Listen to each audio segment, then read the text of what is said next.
Hey guys, welcome back to my channel. My name is Zomlando Wuthelezi. Thank you once again for joining me on this channel. If you're not part of the family, what are you doing? What are you doing? Please subscribe, comment, like, and yeah, we always have fun this side, so please stick around. And on today's episode, we will be talking about people pleasing, straight to the point. We'll be talking about people pleasing, which is something that I struggled with. Guys, like, I used to be a people pleaser, like, very bad, like, real bad. I used to be one so bad. I went out of my way to get validation from others. I went out of my way and pleased others to be seen and be recognized by others, to be validated by others, to be loved by others.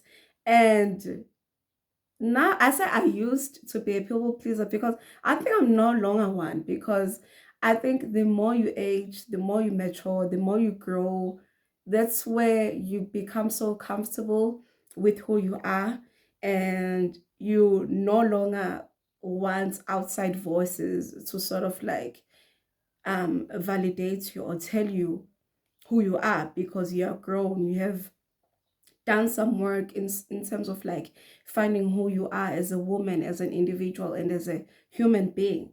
So as I've grown, it's just like, bro, I don't care if you think I am this, if you think I'm stuck up, if you think I'm this or that. I am who I am and I love who I am, and I'm not going to go out of my way to prove that, like, look at me, I am this, I'm that, I'm so over it. Um, but like when I was growing up, or when I was just like in my teen years, especially, yo, yo, not even teen years, in my teen years and early 20s, oh my God, yo, I used to be a people pleaser real bad, that I just was hungry, and I was I was thirsty for validation, attention, and love, and just being recognized and seen by others and heard by others. And I think all my people pleasing tendencies, they stemmed from the fact that I had pretty much low self-esteem. Yeah, I'm calling myself out. My people pleasing tendencies, they stemmed from the fact that I had low self esteem. And because I had low self esteem, I did not know who I was. I did not know what I stand for as a person. I did not know what are my strengths, my weaknesses, my likes, my dislikes in this world. I pretty much went out of my way to find what was lacking inside of me. I went out of my way to find the love that I was failing to give to myself.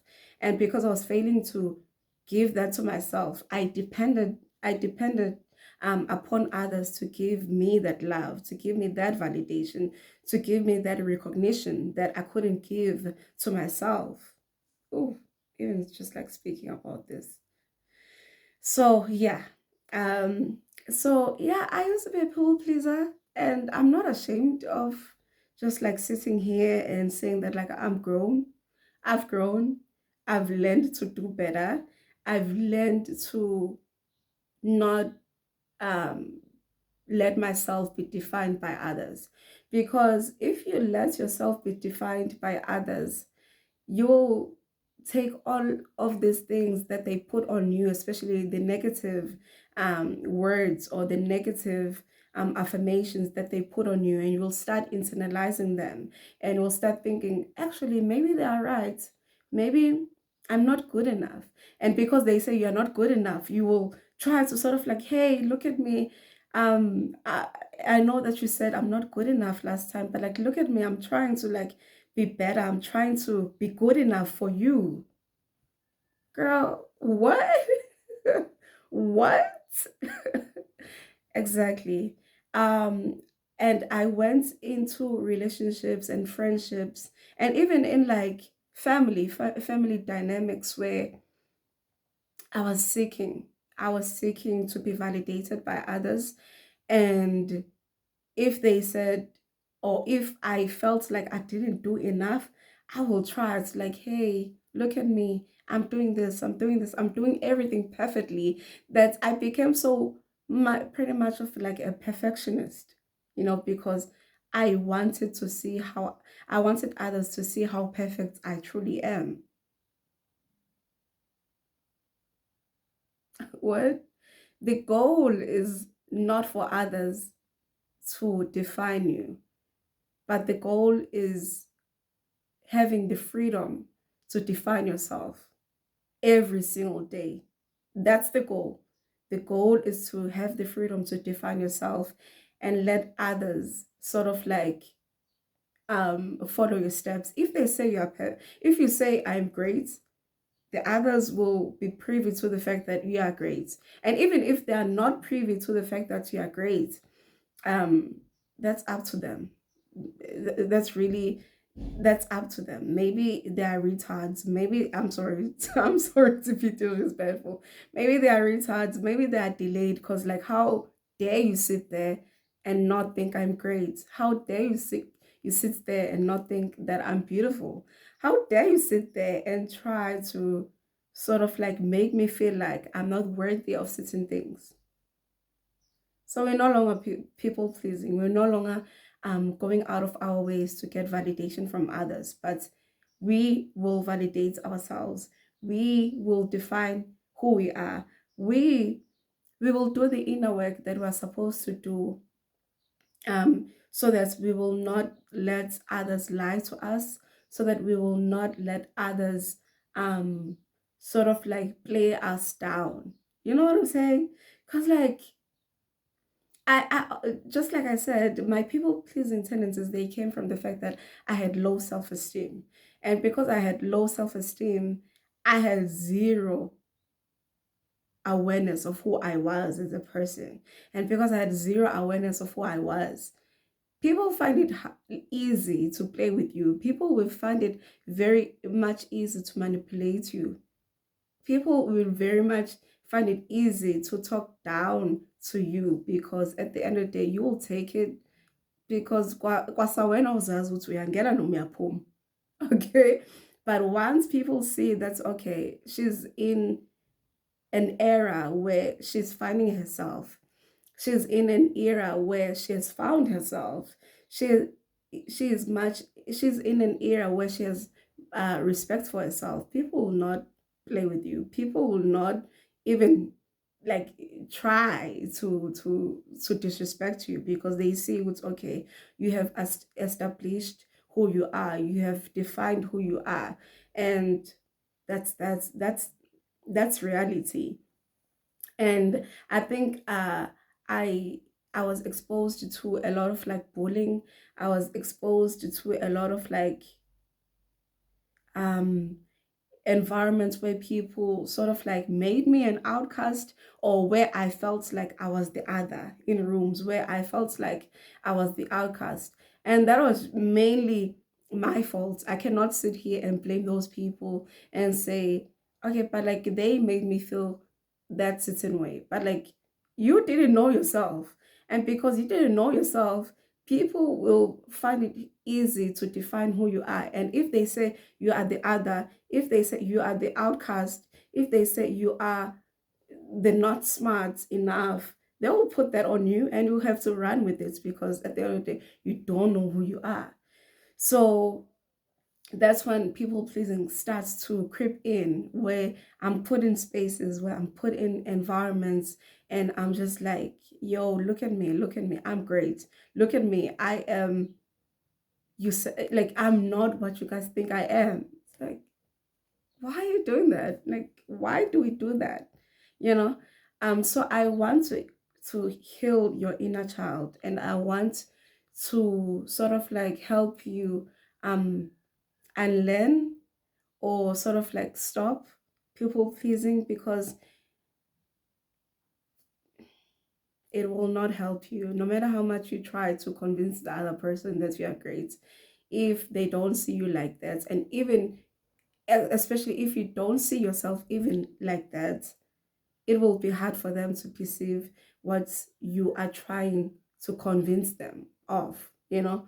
So number one, study yourself, study yourself, get to know yourself. And I know, like, get to know yourself sounds very simple because it's always a term that is popularly used or known. Get to know yourself. But like, really, people are out here walking around and they do not know who they are. They do not know what they stand for. They do not know that's like when they look in the mirror, who is staring back at them. Get to know yourself. If you struggle with people pleasing, and if you know yourself to be a person that will mm, go out of your way to make others happy, at the expense of your dignity, at the expense of your soul, get to know yourself. Get to know yourself. Um, I don't know, pick a Bible, pick a book, pick a self-help book. I don't know, whatever it is that will make you to be privy as to who you are, do it. Number two, number two, after getting to know yourself, define who you are. Define who you are. Affirm yourself in terms of like, okay, I'm beautiful, I'm great, I'm smart, I'm successful. And not those, like, also I will say, I know, I know this is the part where people hate me, but like I would say, for you to define yourself, really pick your Bible, guys, because there's no way you can define yourself or know yourself without knowing your creator, you know. So you have to define yourself, you have to know yourself within the premises of of establishing a relationship, or of looking or and finding who God truly is, so that you can also find yourself in finding God. That's where you really find yourself as a person. And I've talked about this. I think it was like episode 3 or 4 is titled "You Don't Even Know You." Because most of the times we struggle and we have like identity crisis. We struggle with like defining ourselves because we just mainly do not have a relationship with God. So the minute we find God, that's where we will also find ourselves. So number one, get to know yourself. Number two, define who you are. Define who you are. It's okay. Mina, I'm this, I'm that, I'm this. Because in that way, you will not be a victim of others trying to come into your life and downplaying you. You will not be a victim of others defining you and putting their negative affirmations onto you. Okay. Number three, get into environments that cultivate you into becoming a better version of yourself. Yeah, that's a big one. That's a big one. Get into spaces where you know they are filled with love and they cultivate you into becoming the better version of yourself. Because I'm telling you, I don't, and this is not to be conceited or what's or not, but there are people that I cannot be around more than 5 minutes. And this is not me saying that I don't like those people whatsoever. I've learned to protect my peace. I know it's okay when I'm with this person. I feel safe, I feel comfortable, I feel comfortable. And there are people that I'm with and I'm just like, I'm drained. And I'm just like, why am I here? Why am I here? So number three, just be in spaces and in environments, or build relationships where you know, Wuti, you will become a better version of yourself, where you know you'll be cultivated into growing and blossoming into a person that you should initially be. That's number three. Number four, be unapologetic about who you are. After learning yourself, after defining yourself, after finding your community, be unapologetic as to about who you are, about what you stand for, about, like, be unapologetic. Because I know what's it being unapologetic about who you are makes others itch and makes others mad. But guys, rather people label you as being conceited rather than people labeling you as someone that is easy to manipulate, you know, like get comfortable with who you are, be unapologetic about who you are, get into spaces where you won't apologize for simply being you. And that's just how you break the tendencies. That's how you break the patterns of people pleasing. Learning yourself or getting to know yourself more. Number two, defining who you are after getting to know yourself. Number three, being in spaces, in environments, or being in relationships where you are cultivated and motivated to become a better version of yourself. Number four, be unapologetic about who you are. It's simple as that, and that's just how you break people pleasing tendencies.